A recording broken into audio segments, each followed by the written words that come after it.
ৰংঘৰৰ বাকৰিত আজি উপস্থিত আছো আৰু আমাৰ লগত এনেকুৱা একাংশ ব্যক্তি আছে যিসকল শিৱসাগৰৰ গোটেই সমাজ জীৱনৰ লগত ওতঃপ্ৰোতভাৱে জড়িত। মই এমাই বুঢ়া ডাঙৰীয়া, মই আপোনাৰ কাষলৈ আহিছোঁ। বানত ক্ষতিগ্ৰস্ত হোৱা ব্যক্তিসকলৰ ভিতৰত আপুনিও এটা পৰিয়াল, তেনেকুৱা পৰিয়াল যি আক্ৰান্ত হৈছিল। সেইখিনি কথা মই আৰু নুসুধো নতুনকৈ, কিন্তু এই যে আজি ৯৭জন মানুহৰ মৃত্যু হোৱাৰ পিছতো শিৱসাগৰৰ বহু মানুহে কৈ আছে যে প্ৰধানমন্ত্ৰীগৰাকী অন্ততঃ এই দুৰ্যোগৰ সময়ত অসমলৈ আহিব লাগিছিল, ৩খন জিলাৰ বান পৰিস্থিতি চাবহি লাগিছিল। এতিয়া প্ৰধানমন্ত্ৰীগৰাকী আমাৰ বিহুৱে ৰেকৰ্ড কৰিবৰ সময়ত চাবলৈ আহিছে, বাগৰুম্বাৰ বা জুমুৰ চাবলৈ আহিছে। ইলেকশ্যনৰ সময়ৰ কথা মই বাদেই দিলোঁ, কিন্তু এনেকুৱা সময়ত শিৱসাগৰৰ বহু মানুহৰ মুখত দল সংগঠনেও দাবী কৰিছে, সদৌখন ছাত্ৰ সন্থায়ো দাবী কৰিছে, কেন্দ্ৰীয় প্ৰতিনিধি হিচাপে ১৯ দিনৰ দিনাখন মোটামুটি ১৮ দিন হৈছিলে চাগে, ১৭ নম্বৰ দিনা জে পি নাড্ডা আহিছিল, তাৰ আগত এটা কেন্দ্ৰীয় প্ৰতিনিধি আহিছিল। বহুতে কৈছে যে প্ৰধানমন্ত্ৰীয়ে ফোনত খবৰ লৈ আছে, গতিকে সেয়া ছাফিচিয়েণ্ট। আপুনি এজন শিৱসাগৰীয়া হিচাপে আপোনাক একদম সন্মুখত পাইছোঁ ৰংঘৰৰ বাকৰিত। আপুনি নিজে কি ভাবে যে প্ৰধানমন্ত্ৰী আপোনাৰ মতে আহিব লাগে নে নালাগে, নে দূৰৰ পৰাই খবৰ ল'লেই হ'ল ঠিকে আছে? প্ৰধানমন্ত্ৰী অসমলৈ আহিব লাগে নে নালাগে সেইটো প্ৰধানমন্ত্ৰীৰ ওপৰত নিৰ্ভৰ কৰে। প্ৰধানমন্ত্ৰীয়ে কি দৃষ্টিৰে অসমক চায়। আমি ভাবোঁ যে প্ৰধানমন্ত্ৰীয়ে নহয়, স্বাধীনতাৰ পাছৰ পৰা Assam and whole north eastern region highly neglected part of India. এতিয়া উত্তৰ পূৰ্বাঞ্চল আৰু অসম উপনিৱেশিক শাসন শোষণ যে ইনডাইৰেক্টলি চলি আছে সেইটোৱে প্ৰমাণ। যিহেতু অসম ভূমিপুত্ৰ ৰাজ্য হয়, ৬ জনগোষ্ঠী জনজাতিকৰণটো নিদিলেই, তাৰ লগতে আৰ্টিকল 371 এই অধীনত অসমৰ সম্পদৰ অধিকাৰটো তেওঁলোকে দিয়া নাই। প্ৰধানমন্ত্ৰীৰ দৃষ্টিকোণ তেনেকুৱা যে অসমৰ পৰা আমি সম্পদবিলাক আহৰণ কৰিছোঁ, অসমৰ আপদবিলাক অসমীয়াৰ, কিন্তু সম্পদবিলাক আমাৰ, সেইটো দৃষ্টিকোণেৰে চাইছে। কিন্তু নাগালেণ্ডৰ লগত তেনেকৈ সেইটো ব্যৱহাৰ যদি কৰিলেহেঁতেন পৰিস্থিতি বেলেগ হ'লহেঁতেন। মণিপুৰৰ লগত যদি তেনেকুৱা ব্যৱহাৰ কৰিলে পৰিস্থিতি বেলেগ। অসমীয়া ৰাইজ যদি সহজ সৰল শিষ্টাচাৰ জানে, সেইকাৰণে অসমীয়া ৰাইজে ধৈৰ্য ধৰি আছে, কিন্তু ধৈৰ্যৰ বান্ধটো ক্ষয় হ'বলৈ বেছি দিন নালাগে। সেইকাৰণে ঐতিহাসিক ৰংঘৰ বাকৰিত 1971 7 এপ্ৰিলত আলফাৰ জন্ম এনেই হোৱা নাছিল, কিবা তাৰ এটা বাস্তৱ কাৰণ আছে, তাৰ ইতিহাস আছে। সেইকাৰণে মই কৈছোঁ যে প্ৰধানমন্ত্ৰী আহিব লাগিছিল, অমিত শ্বাহ আহিব লাগিছিল। যিহেতু নিৰ্বাচন হোৱা হ'লে, পঞ্চায়ত নিৰ্বাচনো যদি ইয়াত হ'লহেঁতেন, প্ৰধানমন্ত্ৰী 2-3বাৰ আহিলেহেঁতেন, অমিত শ্বাহ 2-3বাৰ আহিলেহেঁতেন। অসমৰ ৰাইজৰ এই দুখ দুৰ্দশাৰ সময়ত, যিটো সময়ত প্ৰলয়ংকৰী যিটো বান হৈছে, অসমৰ জলপ্ৰলয় হৈছে, অসমৰ শ শ মানুহ মৰিছে উজনি অসমত, তেওঁলোকে আমাক গুৰুত্ব দিয়া নাই, আমাক নেগলেক্ট কৰিছে। আৰু তাৰ কাৰণে আমি ঐতিহাসিক ৰংঘৰ বাকৰিৰ পৰা আমি প্ৰধানমন্ত্ৰী আৰু গৃহমন্ত্ৰী ডাঙৰীয়াক ধিক্কাৰ দিছোঁ, তীব্ৰ গৰিহণা দিছোঁ। আৰু অসমৰ মুখ্যমন্ত্ৰীয়ে এটা কথা কৈছিলে যে মাইনিংটো বহুতে লাগে বুলি কৈছে, কিন্তু অসমৰ মুখ্যমন্ত্ৰীয়ে মাইনিংটো লাগে বুলি বহুতে কৈছে বুলি তেওঁ কৈছে, এজনী ছোৱালীয়ে প্ৰতিবাদ কৰিছে বুলি কৈছে চন্তক বিহুবৰত। যদি মাইনিংটো লাগে, অহাবাৰ যেতিয়া যিটো ৰুট এইফালে লৈ ল'লে, যিফালে লৈ ল'লে এইফালে দি বানটো আহিব, অহাবাৰ আকৌ আহিব। এই তাৰ কাৰণে আমি সতৰ্ক হ'ব লাগিব এতিয়া শিৱসাগৰবাসী। আমি ৰুট এইটো চেঞ্জ ডাইভাৰ্ট যদি কৰিব নোৱাৰোঁ, অহাবাৰ আকৌ এই চেনেলটোৰে আহিব। কাৰণ যিটো কয়লা খননৰ যিটো হৈছে, এই শিল খননৰ যিটো চিণ্ডিকেটত চৰকাৰী বিষয়াসকল জড়িত হৈ আছে বুলি প্ৰমাণ দিছে। কালি কৃষক মুক্তি সংগ্ৰামী মানস কোঁৱৰেও এইটো বিস্ফোৰক প্ৰতিবাদ কৰিছে, কোন কোন বিধায়ক মন্ত্ৰী জড়িত হৈ আছে। সেইকাৰণে মই এটা কথা কৈছোঁ যে অসমৰ শিৱসাগৰ ৰাইজ, চৰাইদেউ ৰাইজৰ তীব্ৰ ক্ষোভ আছে অসম চৰকাৰৰ ওপৰত। যদি মাইনিং লাগে, তেনেহ'লে মুখ্যমন্ত্ৰীয়ে অহাবাৰ যিখিনি মানুহ এতিয়া যিখিনি সন্ধানী হৈছে, মৃত্যু হৈছে, অহাবাৰ মুখ্যমন্ত্ৰীয়ে এটা কথা কৰক যে অসমৰ এই শিৱসাগৰ আৰু চৰাইদেউ ৰাইজৰ মৃতদেহৰ ওপৰত মাইনিঙৰ ব্যৱহাৰ তেওঁলোকে। এখেতে যিটো কথা কৈছে এইমাত্ৰ, আপুনি যিহেতু জাতীয়তাবাদী যুৱ ছাত্ৰ পৰিষদৰ আপুনি শিৱসাগৰৰ বিষয়ববীয়া, আপুনি মোক এটা কথা কওকচোন যে এইমাত্ৰ যে এম আই বৰাই ক'লে, হয় আমিও দেখিছিলোঁ যে মুখ্যমন্ত্ৰীয়ে কৈছে এজনী ছোৱালীহে কৈছে, বাকীখিনি মানুহে কৈছে যে ইয়াৰ পৰাই তেওঁলোকে জীৱন নিৰ্বাহ কৰি মাইনিঙৰ লগত জড়িত হৈ চলি থাকে। এখেতে কৈছে যে এতিয়া দিখৌ বা এই গোটেই শিৱসাগৰ জিলাৰ যিটো বান পৰিস্থিতি এইবাৰ মুখামুখি হ'ল, এইটো অহা বছৰো বা ভৱিষ্যতলৈ এনেকৈ হৈ থাকিব পাৰে, কাৰণ নদীখিনি এতিয়া গতিটো বেলেগ ধৰণে ৰূপ ল'লে। আগতে বান মানে আমি ধেমাজিৰ কথা ভাবিছিলোঁ, বান মানে আমি লখিমপুৰৰ ৰঙা নদীৰ কথা ভাবিছিলোঁ, যেতিয়া তাত ডেমৰ পানী খুলি দিয়ে। এটা সময়ত মাজুলী বানৰ কথা আমি জানিছিলোঁ। এতিয়া নতুনকৈ এখেতে কোৱাৰ ধৰণে সঁচাকৈ অহা বছৰৰ পৰা যদি এই শিৱসাগৰ চৰাইদেউ অঞ্চলটো অসমৰ বানৰ মানচিত্ৰত নতুনকৈ সংযোজিত হয়, তেনেহ'লে এই দুৰ্যোগটো তাৰমানে এতিয়াৰ পৰা প্ৰত্যেক বছৰে এই উজনি অসমৰ এই 3খন জিলাৰ মানুহে ভুগিব লাগিব। যদি মুখ্যমন্ত্ৰীয়ে সেই ধৰণেই মাইনিঙক গুৰুত্ব দিয়ে, তাৰমানে দেখোন এখেতে কোৱাৰ ধৰণে আৰু বেছি ভয়াৱহ দিশলৈ তাৰমানে গতি কৰিবলৈ এৰি দিয়া হৈছে নেকি আওপকীয়াকৈ? নিশ্চিতভাৱে ভয়াৱহভাৱে হ'বৰ বাবে এৰি দিছে। আমি এটা কথা কৈ আছোঁ যে অবৈধ শিল খনন আৰু অবৈধ কয়লা খননে আচলতে দিখৌ বক্ষ তেনেধৰণে খান্দি পেলাইছিল। নদীৰ এটা নিজস্ব গতি আছে, নদীখনৰ এটা নিজস্ব মাত্ৰা আছে, আৰু কিন্তু দিখৌখনক যি অত্যাচাৰ কৰা হ'ল, দিখৌখনৰ ওপৰত যি মানৱৰূপী দানৱসকলে যেনেধৰণে অত্যাচাৰ কৰিলে, সেই দিখৌখনৰ যেনেধৰণে পাহাৰৰ পৰা বৈ অহা এখন নাগা পাহাৰৰ পৰা বৈ অহা এখন নদী, আৰু সেই নদীখনত যদি অবৈধভাৱে যদি শিল কয়লা খনন কৰে, আৰু দিখৌ বক্ষখন আপোনালোকে দেখিব যে বিহুবৰৰ যিটো অঞ্চল, সেই বিহুবৰ অঞ্চলটোত অবৈধভাৱে যিমান শিল খনন হৈ আছে, এই শিল খনন আৰু সেই অবৈধ কয়লা খননে নিশ্চিতভাৱে আজিৰ এই 3খন জিলাত দুৰ্যোগ ভুগিব লগা একমাত্ৰ কাৰণ।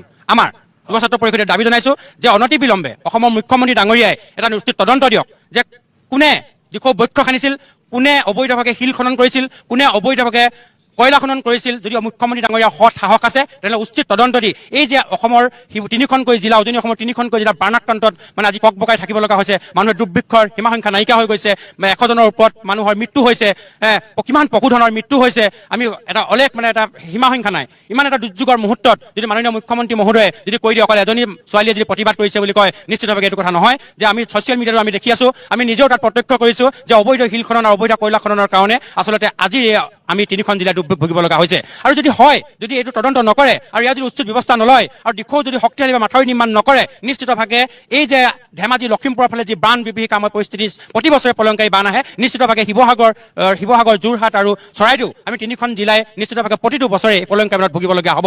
কিন্তু আমাৰ আৰু এটা কথা, এইটো কথা কৈছো যে আমি অসম জাতীয় যুৱ ছাত্ৰ পৰিষদে দাবী জনাইছো আৰু কৈছো যে আজি 19 দিনলৈকে কিন্তু কেন্দ্ৰীয় চৰকাৰ নিমাত মৌন, সন্মানীয় প্ৰধানমন্ত্ৰী মহোদয় মৌন, সন্মানীয় গৃহমন্ত্ৰী ডাঙৰীয়া মৌন। কিয়? অসমখনক নিশ্চিতভাৱে মাহিয়া দৃষ্টিয়ে যে চাই আমি আগৰ পৰা কৈ আহিছো, আৰু আজিও প্ৰমাণ হৈছে যে বান বিভীষিকাৰ সময়ত কিন্তু তেওঁলোকে অসমক যে একোৱেই দিয়া নাই। যে প্ৰধানমন্ত্ৰী ডাঙৰীয়া আমি দেখিছো যে ইলেকশ্যনৰ সময়ত কিমান আহিছিল আৰু কিমান মানে ধৰক 3 দিনৰ মূৰে মূৰে ধৰক কেন্দ্ৰীয় গৃহমন্ত্ৰী, প্ৰধানমন্ত্ৰী আহিছিল, কিন্তু এই 19 দিনৰ পিছতো অসমৰ বানাক্ৰান্ত ৰাইজলৈ কিন্তু কেন্দ্ৰীয় কোনো প্ৰতিনিধি দল মানে প্ৰধানমন্ত্ৰী ডাঙৰীয়া বা গৃহমন্ত্ৰী ডাঙৰীয়া উপস্থিত নহ'ল। আৰু বানাক্ৰান্ত ৰাইজলৈকে এতিয়ালৈকে একো পেকেজ ঘোষণা নকৰাটো যে কেন্দ্ৰীয় চৰকাৰ যে সম্পূৰ্ণ উদায়নতা, কেন্দ্ৰীয় চৰকাৰ যে সম্পূৰ্ণ অসমখনৰ প্ৰতি যে অমানৱীয় দৃষ্টিভংগী আছে, ঘৰ প্ৰমাণ হৈছে। ৱাকিয়া আবজাৰ কাষলৈ মই আহিছো। এই তেখেতে যিটো কথা কৈছে বা এম আই বৰাইও যিটো কথা ক'লে যে প্ৰধানমন্ত্ৰী গৃহমন্ত্ৰীৰ অসম আগমনক লৈ, পাকিস্তানত বান হওঁতেনো আমাৰ প্ৰধানমন্ত্ৰীগৰাকীয়ে টুইট কৰিছিল, উত্তৰাখণ্ডত বিভীষিকা হওঁতেও প্ৰধানমন্ত্ৰীৰ টুইট আছে, বিহাৰ বানপানীত আক্ৰান্ত হওঁতেও টুইট আছে।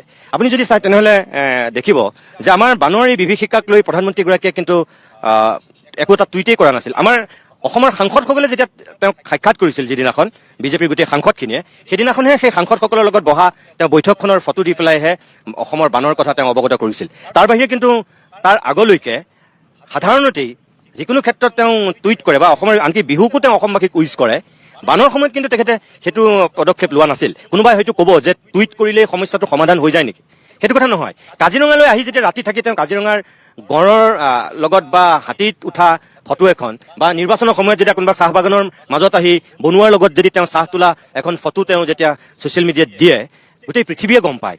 আমি গৌৰৱ কৰোঁ, গামোচাখন আমি তেওঁ ডিঙিত লোৱাৰ কাৰণেতো গোটেই অসমখনৰ উন্নতি আৰু প্ৰগতিৰ শিখৰত নাযায়, তথাপিও আমি কিয় ভাল পাওঁ? আমাৰ এটা স্বাভিমান। প্ৰধানমন্ত্ৰীগৰাকীয়ে গামোচাখন ডিঙিত লয়, প্ৰধানমন্ত্ৰীগৰাকীয়ে বিহুৰ ফটো এখন দি উইচ কৰে, ভাল লাগে আমাৰ। এখেতসকলে কোৱাৰ ধৰণে বহু মানুহে সেইটোৱে বিচাৰিছিল যে প্ৰধানমন্ত্ৰীগৰাকী এবাৰ অহা হ'লে ভাল আছিল। কিন্তু কিছুমানে কয় সেইটো এটা আৱেগিক চিন্তা, আমাক টকাহে লাগে, আমাক সাহায্য লাগে, প্ৰধানমন্ত্ৰী আহক নাহক কি কথা আছে। আৰু জে পি নাড্ডাক প্ৰতিনিধি হিচাপে পঠিয়াইছে যিহেতু। আপুনি যিকেইটা কথা কৈছে মই প্ৰত্যেকটো কথাই একমত, কিন্তু তাৰ মাজত দুই এটা কথা আপুনি ক'লে যে তেওঁ যেতিয়া বিহু নাচ হয় অসমলৈ আহে তেতিয়া তেওঁ 25,000 টকা দিয়ে প্ৰত্যেকগৰাকী ডান্সাৰক। সেই কথাটো মই এগেইনষ্ট নহয়, ভাল পাইছোঁ যে অসমৰ ছোৱালীবিলাকে 25,000 টকাকৈ টকা পাইছে।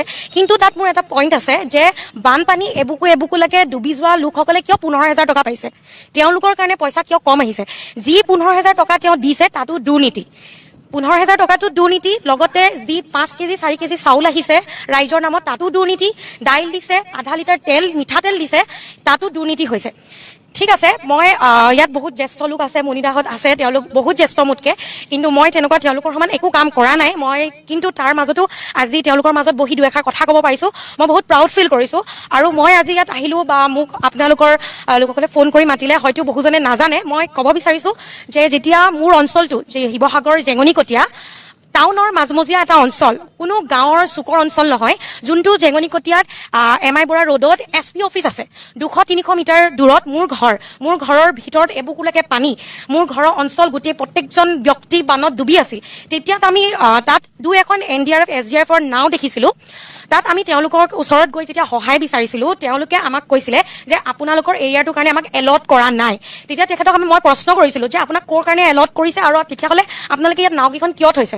তেতিয়া বহুত কেইজন লোকে গাঁৱৰ ভিতৰৰ মোক ফোন কৰি যোগাযোগ কৰিছিলে, বেছি দূৰত আপোনালোক যাব নালাগে। এই প্ৰতিদিন টাইমছৰ অন কেমেৰা ৰেকৰ্ড হৈছিলে মই যেতিয়া গাঁৱৰ ভিতৰৰ মানুহ উদ্ধাৰ কৰি আনিছিলোঁ। সেই কামটো মোৰ আছিলে নেকি? সেই SDRF NDRF বাহিনীৰ আছিলে। তেওঁলোকক কোনে এলট কৰে? মোৰ সেই কুৱেশ্যনটো আছিলে, এলট কোনে কৰে? উত্তৰ দিছে ডেড বডি আনিবলৈ আমাক মাতিছে। ডেড বডি আনিবলৈ মাতিছে, ঠিক আছে, আমাৰ তাত ক'বলগীয়া একো নাই। কিন্তু যিকেইজন ব্যক্তি ফচি আছে তেওঁলোকক ফাৰ্ষ্ট প্ৰায়ৰিটি দিব লাগিছিলে। আৰু আজি প্ৰধানমন্ত্ৰী ডাঙৰীয়া অহা নাই, বহুতে বহুত কথা কৈ আছে, কিন্তু এইটো আচলতে ৰাজনীতিয়ে হয়। ৰাজনীতিয়ে হয়। শিৱসাগৰ বানপানীলৈ এতিয়াও বহুতে ৰাজনীতিয়ে কৰি আছে। আপুনি চাওক 15,000 টকাটো দুৰ্নীতি হৈ আছে। খোৱা বস্তু কেইটামান দিছে। এটা পৰিয়ালত 5জন 6জন লোক আছে। সেই 4 কেজি চাউলে তেওঁলোকে কেইদিন খাব? তাৰপিছত আমাৰ যেতিয়া পাব্লিক বা আমাৰ দল সংগঠন যেতিয়া আগবাঢ়ি আহিছে, আজি মুখ্যমন্ত্ৰী ডাঙৰীয়াই কৈছে যে আপোনালোকে তেনেকে সাহায্য নিদিব। যদি তেনেকে সাহায্য নিদিব, তেতিয়াহ'লে মুখ্যমন্ত্ৰীয়ে যিটো CM ৰিলিফ ফাণ্ড নামৰ এটা ভিক্ষাৰ জুলুঙা বুলি মই ক'ব বিচাৰিছোঁ, যিটো তেখেতে ভিক্ষাৰ জুলুঙা পাতিছে, তেখেতে তাত যে কোটি কোটি টকা সংগ্ৰহ কৰিলে, সেই টকাখিনি কলৈ গ'ল? সেই টকাখিনিৰ পৰা যদি 15,000 টকা দিছে, তাতো দুৰ্নীতি হৈছে, তেখেতক জনাই দিব বিচাৰিছোঁ। আৰু সেই 15,000 বাদ দি বাকী যি 4-5 কেজি চাউল আহিছে, সেইখিনিতো কেৱল মাত্ৰ দুৰ্নীতিয়ে হৈছে। একদম ঠিকে কথা কৈছে। মই পাৰ্থ, মই অকণমান আপোনাক এটা কথা সুধো। তেখেতে যিটো কথা কৈছে, সামাজিক মাধ্যমত সেই কথাটো ইতিমধ্যে বহুতে লিখিছে বা প্ৰশ্নও কৰিছে আনকি, যে মুখ্যমন্ত্ৰীগৰাকীৰ এই বক্তব্যটো সমৰ্থনযোগ্য নহয়। মই সপক্ষে বিপক্ষে ক'বলৈ নাযাওঁ। এফালৰ পৰা চাবলৈ গ'লে মুখ্যমন্ত্ৰীৰ কথাটোৰ এটা যুক্তি আছে, একেবাৰে নথকা নহয়। কাৰণ বান সাহায্যৰ নামত একাংশই যদি ব্যৱসায়ী বণিক গোষ্ঠীক টেটু চেপা দিবলৈ যায় আৰু তাৰপিছত তেওঁলোকে যদি নিজৰ পকেট গৰম কৰে, সেইটো কেতিয়াও সমৰ্থনযোগ্য নহয়। কিন্তু একেটা সময়তে এখেতে যিটো কথা কৈছে যে মুখ্যমন্ত্ৰীয়ে নিজেই আনৰ সাহায্য লৈ আছে বানৰ সময়ত, তেওঁ ৰিলিফ ফাণ্ডলৈ কোটি কোটি টকা তেওঁ লৈ আছে, আৰু সেই ৰিলিফ ফাণ্ডে তেওঁ মানুহক ক'ৰবাত সহায় কৰিছে। গতিকে এতিয়া গুৱাহাটীৰ, বৰপেটাৰ, ধুবুৰীৰ, নলবাৰীৰ বা লখিমপুৰৰ কোনোবা এজন মানুহে 500 টকা দিবলৈ ইয়ালৈ আহিব নোৱাৰে। কাৰোবাৰ গুগল পে' বা UPI সেই ক'ডটো নাই। গতিকে যিসকলে দান বৰঙণি তুলিছে, তেওঁলোকক কোনোবাই 50 টকা এটা, কোনোবাই তাত 100 টকা এটা, কোনোবাই 200 টকা এটা দিব পাৰে। সেই পাণ দোকানীজনেও যদি 50 টকা এটা দিছে, তেওঁ মৰমেৰে দিছে, যে দুখত দিছে যে শিৱসাগৰবাসীৰ মানুহৰ কিবা এটা হওক, কোনোবা এজন মানুহৰ। কোনোবা ৰিক্সাৱালাটাও চাগে তেনেকৈ মৰমত দিছে। সেইটো কোনো ডকা হকা দি অনা কথা নহয়। তেনেকৈ যিখিনি আন্তৰিকতাৰে দিছে, সেইখিনিক কিন্তু আচলতে আমি বিৰোধিতা কৰিব নালাগে। এখেতে যিটো কথা কৈছে, মুখ্যমন্ত্ৰীয়ে সেই দিশটো আচলতে চাব লাগিছিল। কিন্তু তেখেতে সম্পূৰ্ণৰূপে ওলোটাকে কথা এটা কৈছে। নিজে লৈ আছে বান সাহায্য, আনে লোৱাটো তেওঁ আকৌ বিৰোধিতা কৰিছে। আপুনিও যিহেতু আটাচুৰ শিৱসাগৰ জিলাৰ এগৰাকী বিষয়ববীয়া, দল সংগঠনৰ গালৈকে এনেকুৱা বিষয়বিলাকত প্ৰথমতে এটা আঙুলি উঠে, আপুনি কি ক'ব? নিশ্চয়কৈ। প্ৰথমে যেতিয়া 19 তাৰিখৰ পৰা বানপানী হৈছিলে, সেই সময়খিনিত মই এইটো সময়ত চৰকাৰক মই সমালোচনা কৰিব নাযাওঁ, কিন্তু সেই সময়খিনিত যিসকল লোকৰ কথা কৈছে, আচলতে সেইসকল লোক আমাৰ কাৰণে ভগৱান স্বৰূপ। কিয়নো সেই সময়ত যিসকল মানৱদৰ্দী লোক বা আমাৰ সচেতন যুৱক যুৱতী বা অসমৰ বিভিন্ন প্ৰান্তৰ পৰা, অসমৰ বাহিৰৰ পৰাও যিসকল লোকে আহি ইয়াত পানীত ককবকাই থকা অৱস্থাত মানুহখিনিক উদ্ধাৰ কৰিলে, সেই সময়ত আমি কোনে কি সহায় কৰিছে নাচাওঁ, কিন্তু মানুহজন যদি আমাৰ ওচৰত আহি যদি থিয়ও হৈছে, সেইটো আমাৰ কাৰণে একদম এটা সহায়। গতিকে আমি সেইসকল লোকক শিৱসাগৰবাসীৰ হৈ পিনে অন্তৰৰ নিভিত পুনৰ পৰা তেওঁলোকক ধন্যবাদ আৰু কৃতজ্ঞতা জ্ঞাপন কৰিছোঁ যে তেওঁলোকে আমাৰ এই সংকটৰ জটিল সন্ধিক্ষণত যে তেওঁলোকে আহি আমাৰ মাজত দেখা দিলে। কোনোবাই শাৰীৰিকভাৱে সহায় সহযোগিতা কৰিছে, কোনোবাই আৰ্থিকভাৱে সহযোগিতা কৰিছে। প্ৰত্যেকজন ব্যক্তিলৈকে, কোনো ইউটিউবাৰে হওক, সংবাদকৰ্মীয়ে হওক বা অসমৰ বাহিৰৰ ব্যৱসায়িক প্ৰতিষ্ঠানৰ লগত জড়িত কোনোবা মানুহে সকলোকে ধন্যবাদ জ্ঞাপন কৰিছোঁ। আৰু দ্বিতীয় কথাটো হ'ল, শিৱসাগৰবাসীয়ে এনেকুৱা ধৰণৰ বানপানী পূৰ্বতে কেতিয়াও দেখা নাছিল। এয়া আমাৰ কাৰণে এটা ডাঙৰ প্ৰত্যাহ্বান। সন্মুখৰ দৰ্জাখনৰ পৰা শেষৰ ঘৰৰ পিছ দুৱাৰলৈকে সকলোখিনি উৱলি গুচি গৈছে। কাৰোবাৰ যদি ঘৰৰ আপোনজনক হেৰুৱাইছোঁ আমি, কোনোবাই তাৰ সমান্তৰালকৈ কোনোবাই আমি ঘৰৰ গৰু ছাগলী আদি কৰি ঘৰৰ আচবাব সকলো হেৰুৱাই পেলাইছোঁ। আমি ইতিমধ্যে বহু বছৰ পিছুৱাই গৈছোঁ।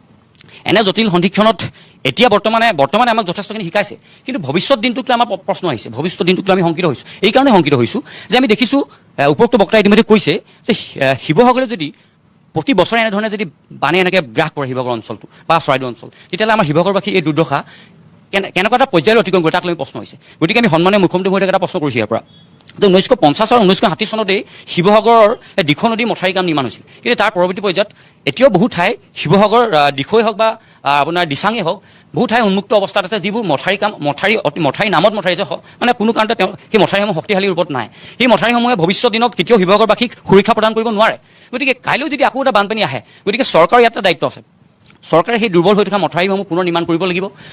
ইতিমধ্যেই দিখৌ নদীয়ে পলস সাংঘাতিকভাৱে পলস কঢ়িয়াই আনিছে, যাৰ ফলত দিখৌ নদীখন ইতিমধ্যেই বাম হৈ গৈছে। গতিকে এই দিখৌ নদীখন এটা পৰ্যায় ভৱিষ্যতে আকৌ বান হয়, হ'ব পাৰে, তাৰমানে এতিয়া সেইটো নিশ্চয়কৈ। পৰিৱেশলৈ গুচি গ'ল দিখৌ নদী। নিশ্চয়কৈ বিজ্ঞানসন্মতভাৱে দিখৌ নদীখনে যাতে উপযুক্তভাৱে পানী পূৰ্বৰ ধাৰাবাহিকতা অক্ষুণ্ণ ৰাখি যাতে কঢ়িয়াই নিব পাৰে, যাতে কোনো ধৰণৰ যাতে আমাক হানি বিনি ঘটাব নোৱাৰে, তাৰ কাৰণে দিখৌ নদী খনন কৰিব লাগিব। গতিকে চৰকাৰক অনুৰোধ জনাইছোঁ। আৰু এটা কথা কওঁ, মুখ্যমন্ত্ৰী মহোদয়ে 15,000 টকাকৈ মানুহক এটা সহযোগিতা আগবঢ়াইছে, তেওঁক আমি তাত ধন্যবাদ জনাইছোঁ, কৃতজ্ঞতা জ্ঞাপন কৰিছোঁ। এই সময়ত এইটো পইচাই কিঞ্চিত পৰিমাণে হ'লেও সহযোগিতা আগবঢ়াব। কিন্তু তাৰ সমান্তৰালভাৱে এতিয়াও বহু সংখ্যক অঞ্চল আছে, আপুনিও দেখিছোঁ আজি বহুত অঞ্চল আপুনি নিমাইজনকে আদি কৰি বহু অঞ্চল আজি দিনত ঘূৰিছে, কিন্তু সেইসমূহ প্ৰকৃত অঞ্চল, যিবোৰ অঞ্চল আৰু আছে অঞ্চল, কিছুমান তেনেধৰণৰ অঞ্চলত বানাত ককবকাই থকা অঞ্চল এতিয়াও 15,000 টকাটো পোৱা নাই। মই ভাবোঁ যে তাত কিছু মই ইয়াৰ আগতো এসপ্তাহ আগতো আহিছিলোঁ, বেতবাৰী অঞ্চলত গৈছোঁ সেইফালে, তেতিয়া দেখিছোঁ তাত মানুহ পুৰা একদম পানীৰ মাজতে আছে বহুত মানুহ। এতিয়াও নিমাইজান অঞ্চলত বহুত স্কুল, বহুত মানুহৰ ঘৰ এতিয়াও কিন্তু পানীৰ তলতে আছে আজিলৈকে। হয়, গতিকে প্ৰকৃত যিসকল বানত আক্ৰান্ত হৈছে তেওঁলোকে যাতে 15,000 টকাটো পোৱাৰ যি প্ৰক্ৰিয়া, তাত যাতে তেওঁলোকে ক্ষিপ্ৰতা এটা যুদ্ধকালীন প্ৰস্তুতি তেওঁলোকে দিয়াৰ ব্যৱস্থা কৰে, তাৰ আমি অনুৰোধ জনাইছোঁ। এখেতে যিটো কথা কৈছে, মই মাননীয় মুখ্যমন্ত্ৰী হিমন্ত বিশ্ব শৰ্মাৰ মই দৃষ্টিগোচৰ কৰিব বিচাৰোঁ যে সঁচাকৈ ইয়াত বহু অঞ্চলত কিন্তু এই 15,000 টকাটোক লৈ বিভিন্ন ধৰণৰ খেল সৃষ্টি হৈছে। সেই খেলবিলাক হ'ব নালাগে আচলতে।